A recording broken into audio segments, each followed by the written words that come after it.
আমেরিকার চাপ রুখতেই কি দিল্লিতে মুখোমুখি হতে চলেছে মোদি, শি জিনপিং ও পুতিন? গালওয়ান সংঘাতের পর বরফ গলছে ভারত চীন সম্পর্কে। শি জিনপিং কি অবশেষে ভারতে আসছেন? বিশ্ব রাজনীতি কি তবে এক নতুন মেরুকরণের সাক্ষী হতে চলেছে?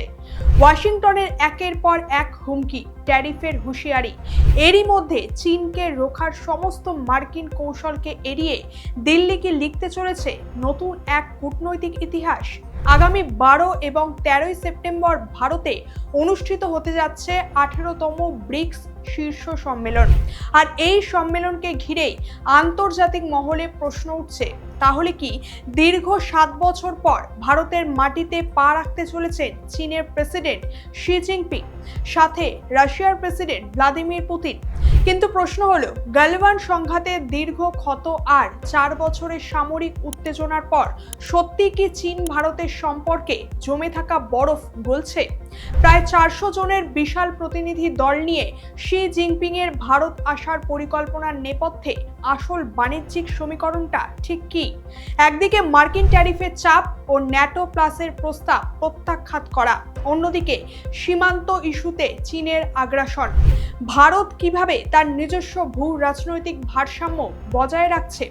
আর বেইজিং এর কূটনৈতিক কৌশলকে টেক্কা দিয়ে ভারত কি পারবে বিশ্বের বৃহত্তম অর্থনৈতিক মঞ্চে নিজেদের সার্বভৌমত্ব বজায় রাখতে? আসুন এই গুরুত্বপূর্ণ প্রশ্নগুলোরই উত্তর খোঁজা যাক আজকের এই আলোচনায়। নমস্কার, আপনারা দেখছেন টকটিভ বাংলা, আপনাদের সঙ্গে আমি বৈশাখী। 18তম ব্রিক্স শীর্ষ সম্মেলনকে কেন্দ্র করে বিশ্ব রাজনীতিতে এক বড় পরিবর্তনের পূর্বাভাস পাওয়া যাচ্ছে। 12 ও 13 সেপ্টেম্বর ভারতে অনুষ্ঠিত হতে যাওয়া এই সম্মেলনে রাশিয়ার প্রেসিডেন্ট ভ্লাদিমির পুতিন এবং দীর্ঘ 7 বছর পর চীনা প্রেসিডেন্ট শি জিনপিং এর উপস্থিতির সম্ভাবনা তৈরি হয়েছে, যা ভারতের জন্য এক বিরাট কূটনৈতিক জয়।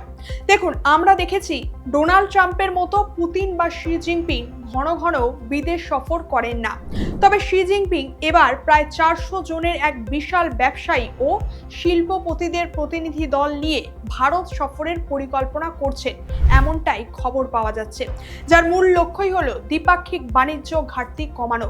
তবে এই কূটনৈতিক খেলায় বাংলাদেশ কোনো প্রধান প্লেয়ার নয় এবং তাদের পর্যাপ্ত অর্থনৈতিক শক্তিও নেই, তাই বাংলাদেশ বাদই থাকছে। ফলে ব্রিক্সে তাদের উপস্থিতি বা অনুপস্থিতিতে ভারতের কোনো ক্ষতিও নেই।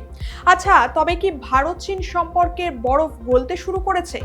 2020 সালের গালওয়ান সংঘাতের পর দুই দেশের সরাসরি ফ্লাইট বন্ধ হয়ে যাওয়া এবং আলোচনা কেবল সীমান্তে সামরিক স্তরে সীমাবদ্ধ ছিল। তবে তিয়ানজিনে এসসিও সম্মেলনের পর থেকে সম্পর্কের বরফ গলতে শুরু করে।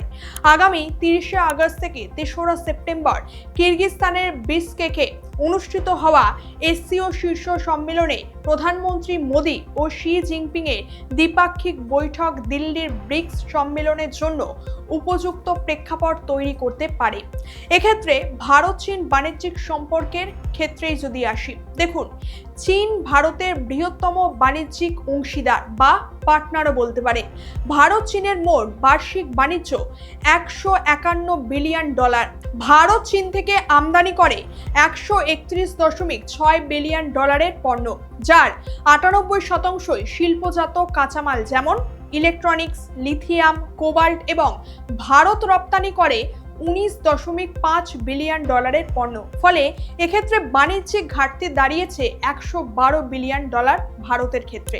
এর পাশাপাশি ভারত সীমান্ত সংলগ্ন দেশের এফডিআই কড়াকড়ি তথা প্রেস নোট 3 শিথিল করায় 1.5 মাসের এআই, ফার্মা ডেটা সেন্টার ইত্যাদি খাতে প্রায় $500 মিলিয়ন চীনা বিনিয়োগ প্রস্তাব এসেছে ভারতের কাছে। অন্যদিকে ভারত রাশিয়া বাণিজ্যিক সম্পর্কে যদি দেখি, তাহলে মোট বাণিজ্য $60 বিলিয়ন। এর মধ্যে ভারত আমদানি করে $55.37 বিলিয়ন, বিশেষ করে সস্তা তেল, এবং রপ্তানি করে মাত্র $4.49 বিলিয়ন। অর্থাৎ এক্ষেত্রে বাণিজ্যিক ঘাটতি রয়েছে $50.58 বিলিয়ন। উল্টো দিকে আমেরিকা কোয়াডকে সামরিক রূপ দিতে চেয়েছিল এবং ভারতকেও ন্যাটো প্লাস সদস্য পদ ও F-35 যুদ্ধ বিমানের প্রস্তাবও দিয়েছিল, যা ভারত প্রত্যাখ্যান করেছে। তবে ভারত চীনের সাথে সরাসরি সংঘাত বা চীন বিরোধী সামরিক ব্লকে জড়াতে চায় না। আর আমরা জানি আমেরিকা রাশিয়া থেকে তেল কেনার জন্য ভারতের ওপর 50% ট্যারিফের হুমকি দিলেও তারা নিজেরাই রাশিয়া থেকে ইউরেনিয়াম কেনে এবং ইউরোপীয় দেশগুলো গ্যাস ও তেল দুটোই কেনে। মার্কিন প্রশাসন ভারতকে টায়ার 1 শ্যাডো ট্রান্সশিপমেন্ট নেটওয়ার্কের তালিকায় রেখে ট্যারিফ চাপানোর বাহানা করলেও জিটিআরআই ও বিশেষজ্ঞরা স্পষ্টত বলছেন যে ভারতের রপ্তানি নিজস্ব প্রক্রিয়াকরণের ওপরই নির্ভরশীল। সেই সঙ্গে সম্প্রতি ভারতের NSA Ajit Doval sir Beijing সফর করে সীমান্ত শান্তির শর্তও দিয়েছেন এবং পররাষ্ট্রমন্ত্রী ডক্টর এস জয়শঙ্কর মস্কো সফর করেছেন। বর্তমানে দুই দেশ সরাসরি বিমান চালু, ভিসা সহজীকরণ ও কৈলাস মানস সরোবর যাত্রা পুনরায় শুরু করারও কাজ করছে। তবে আন্তর্জাতিক রাজনৈতিক বিশ্লেষকদের মতে বেইজিং শেষ মুহূর্ত পর্যন্ত অনিশ্চয়তা বজায় রেখেই রাজনৈতিক চাপ তৈরি করতেই পছন্দ করে, যেমন 2023 সালেও দিল্লির G20 সামিট এড়িয়ে যাওয়া, এছাড়াও সিপেক প্রকল্পের বিরোধিতা, অরুণাচল প্রদেশে 27টি স্থানের ভারতীয় নাম পুনর্নির্ধারণ এবং বেইজিংয়ের তিব্বত তাইওয়ান নমনীয়তার প্রত্যাশার মতো বিষয়গুলো এখন অমীমাংসিত, যা ভারত ও চীনের সম্পর্কে বেশ কিছুটা প্রভাব ফেলছে এখনো।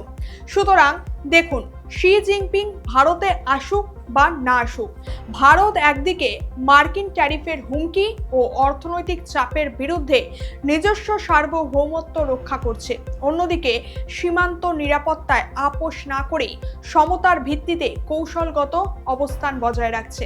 কি বলবেন ভারতের এই ব্যালেন্সিং স্ট্র্যাটেজির সম্পর্কে? আপনার মতামত অবশ্যই কমেন্ট করে জানাবেন।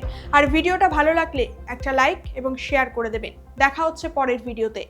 ভালো থাকবেন এবং চোখ রাখবেন টকিটিভ বাংলায়। ধন্যবাদ।